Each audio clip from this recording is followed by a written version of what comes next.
राजस्थान में रुदाली नामक एक समुदाय। रुदालियों का काम होता है बुलावा आने पर किसी भी अर्थी के सामने रोना, शोक जताना। राजस्थान में आज भी यह प्रथा हमें जीवित स्वरूप से दिखाई देती है। हमारी आज की कहानी है बावरी नाम के एक रुदाली की, जो उनके बस्ती की मुखिया थी। उस रात सन्नाटा कुछ ज़्यादा ही था।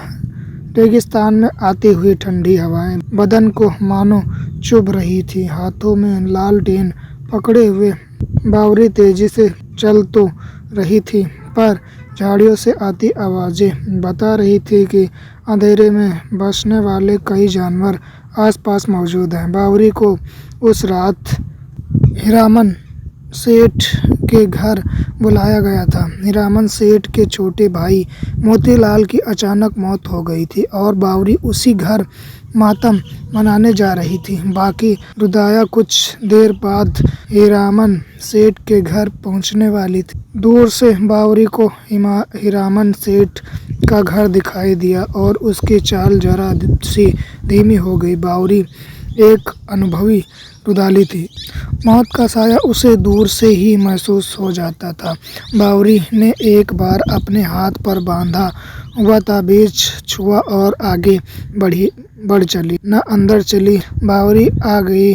चलो शुरू करो, हमारे पास ज़्यादा समय नहीं है। मोतीलाल जी की अचानक कैसे मौत हो गई यह जानना तुम्हारे लिए जरूरी नहीं है। बावरी, तुम वही करो जिसके लिए तुम्हें यहाँ बुलाया गया। नहीं हीरामन जी, हमें शौक नहीं जताए जब तक मुझे आप इनकी मौत का कारण नहीं बताते। क्या कह रही हो? हीरामन जी से सवाल पूछेगी तू? चुपचाप अपना काम कर और चलती बन। हम रुदाली जरूर हैं, लेकिन मैं अपनी बस्ती की मुखिया भी हूँ। मेरी हर रुदाली की सुरक्षा मेरा पहला लक्ष्य है। मोतीलाल जी की मौत आम हालात में नहीं हुई है। शायद यहाँ मुझे कोई अघोर साया महसूस हो रहा है। आप किसी और बस्ती से रुदालियाँ बुला लीजिए, लेकिन हम में से कोई आज शोक नहीं जताएगा।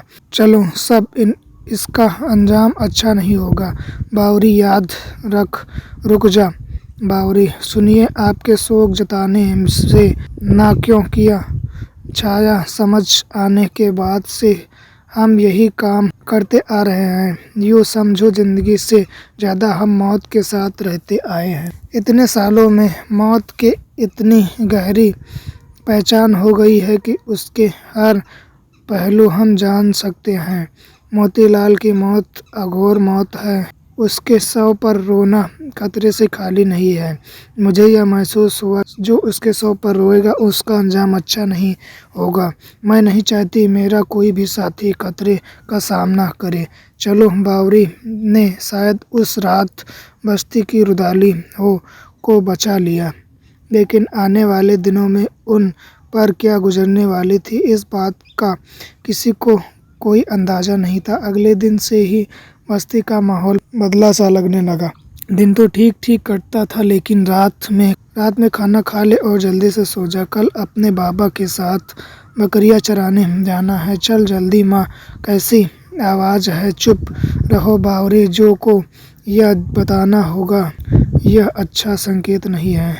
रात में कई बार ऐसी आवाज़ें आती हैं। डर के मारे हम सबका बुरा हाल था।